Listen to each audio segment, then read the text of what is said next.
When you're speaking, Most people go are ahead. there pretending.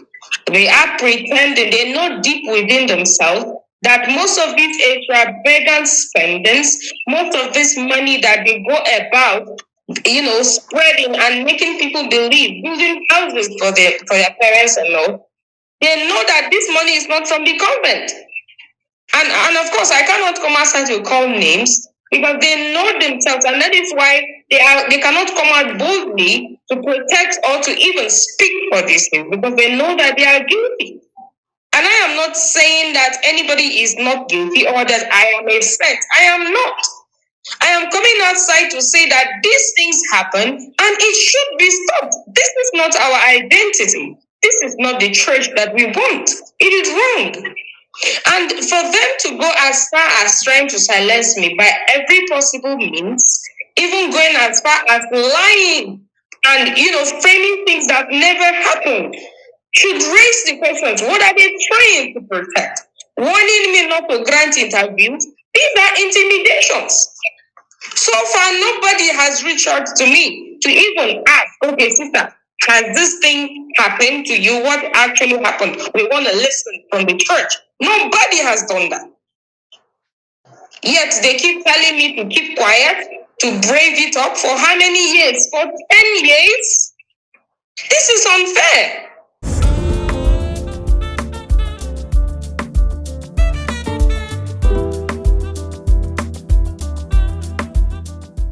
Bam, bam, bam, bam. My people, were here again on Gbam interview. My name is Chijioke Igwendo Odogububu Ezbotonyaba. Today, I have an interview with somebody that I'm very touched by her story. There was a time her story trended. She's a Reverend Sister. Her story trended about what Reverend Fathers are doing to Reverend Sisters, what some Reverend Fathers, the way they are, treating and handling Reverend Sisters, who they see the Reverend Sisters as. Her post went viral, and then it brought a lot of backlashes, a lot of news, a lot of trends, a lot of misinterpretations, and a lot of exaggerations. And today there is something trending about this very Reverend Sister again. So please, we're trying to do this interview in a hurry, so please don't mind how I speak or what I say. Let's welcome to the interview today, Sister Shako Anastasia. Hope I got the name right. Yeah, you tried. Okay. Anastasia. So please, can you tell us who is Sister Anastasia Shako? Please go ahead.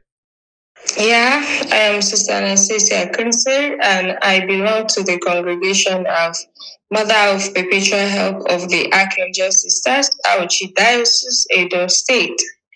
Yeah, so I actually started my journey to the convent in 2015. Right, maybe 2-3 years after I graduated from my secondary school. So I had 8 credits and a pass in my result. And when I applied, I got the application to go to the convent, and I went. What made you choose to be a Reverend Sister? I have always thought of going to the convent because I wanted to dedicate my life wholeheartedly to God. And where I grew up from, we only have catechist, and the priest would only come like once or twice in 2-3 months. And deep within me, I felt that what the catechists were really preaching was not the entire truth. And I am somebody who loved to study, and I needed to know more about God, about the church. And so I went to the convent because I wanted to seek God, who is the truth and the life. How has the journey been for you so far? Well, there is nothing that has happened that I believe has not been the will of God for my life. But I must tell you in all sincerity, it has been most disappointing. Because there are a lot of things that have happened that should never have happened. And Many people condemn me for finally coming out to speak on social media. But the truth is, till this point in time, I keep asking for the right channels, but none of has been provided. I have been faced with intimidation, with series of fights, series of blackmails, with many priests coming out there to write all sorts of rubbish against me. And I feel that is really unfortunate. Okay.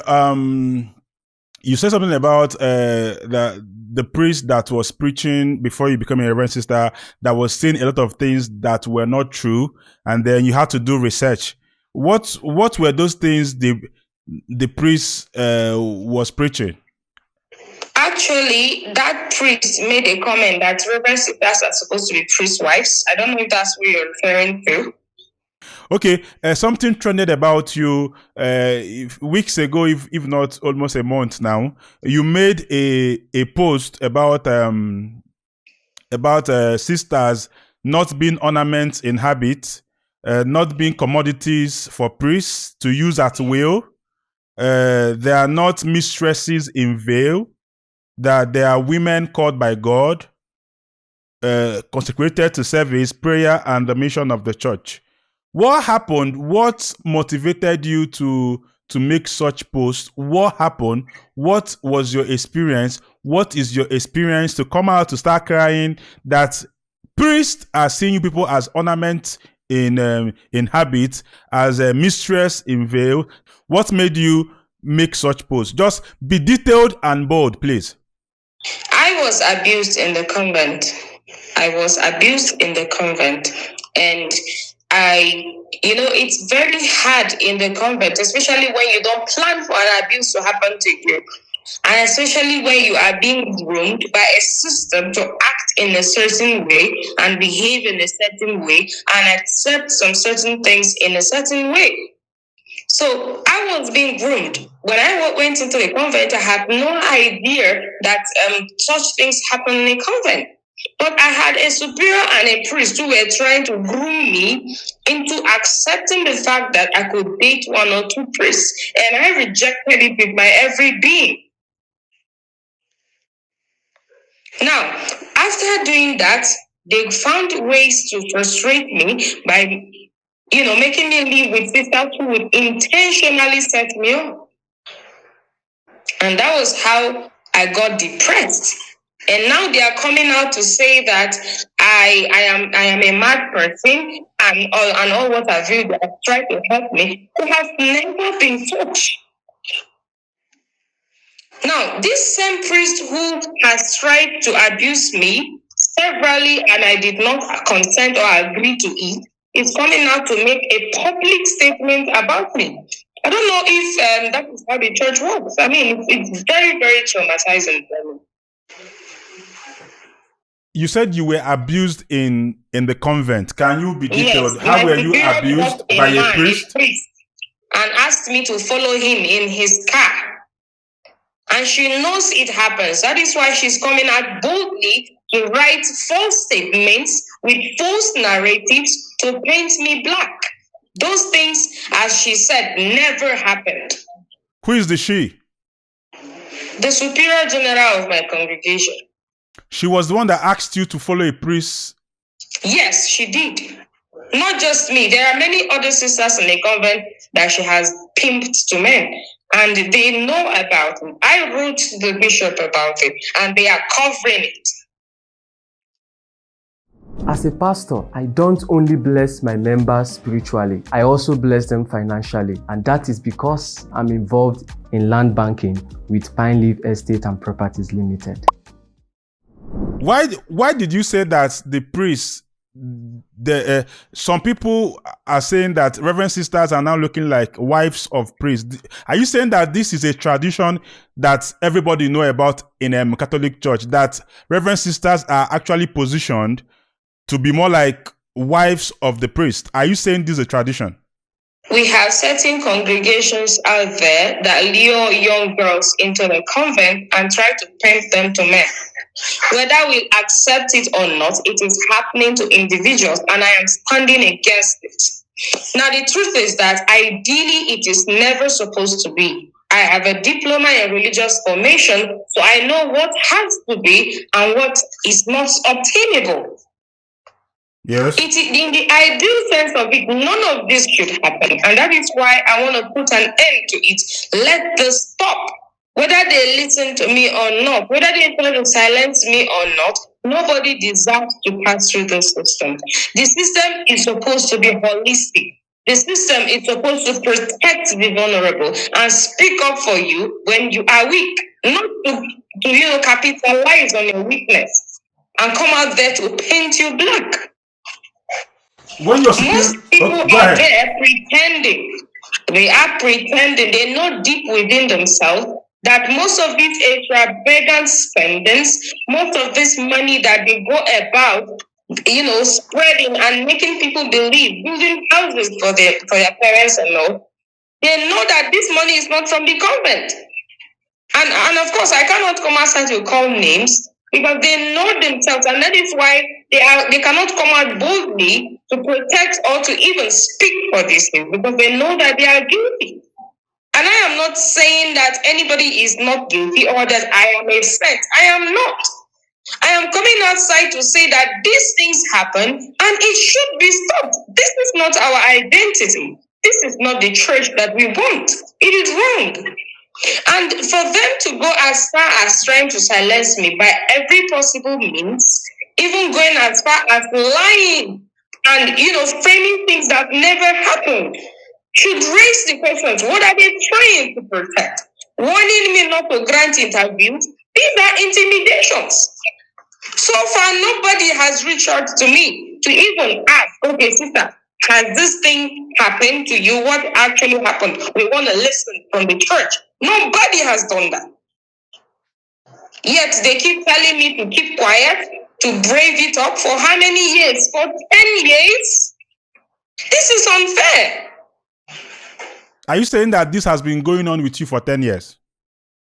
I entered the convent in 2015. Everything started in 2016, and it has been hell. I have tried not to come out to the media. In fact, there was a time that sisters stole money from my pocket. I could not come outside and say that it was sisters. I said it on Facebook that somebody took my money. But nobody made inquiries. Okay, who took sisters' money? Okay, let's just find it. No, I have to go back to school that way. No accountability for anything. How is that fair to any living human being? In a place that is supposed to be holy, in a place that is supposed to be responsible for people's spiritual welfare. That is the greatest betrayal I've ever seen from anybody. And if I were authorities, I would be ashamed that I am actually protecting these things that are happening to human beings, people's daughters. This sister, when your superior asked you to follow the Reverend Father, did you follow him? I refused. I told her I would never do that. I told her right to her face that God is going to judge you for these things that you are making us do. And since then, she has found ways to push me out of the congregation. And her recent letter is just an indication of such. Would you want to call names? I wouldn't want to call names because I'm not out to fight the congregation. Okay. They know exactly what I'm talking about. They know exactly what they are doing. And the best thing they can do right now is to do the right things. Let them allow justice to, take its course. I have submitted documents officially. Why are they trying to, silence me by blocking where the documents are supposed to lead to, to get to? Yes. Let's help you create some magic. Let's help you capture your best moments. Let's help you relive your memories. Book us now at Yarn Content Factory. Let's give your events and video production the perfect touch.